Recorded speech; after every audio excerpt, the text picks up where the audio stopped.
你哪一年的啊04啊。对，一下子把旁边的车主的这个年龄都拉动了。家里做什么的？不方便透露。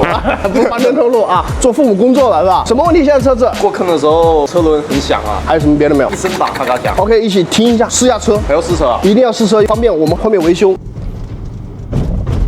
是这个声音吧？是，还有什么问题？降档也在那响。这个问题好的太多了，直接回去就秒杀了啊！我们来听一下，是不是这个声音啊？这个是什么问题呢？看看，同质飞轮。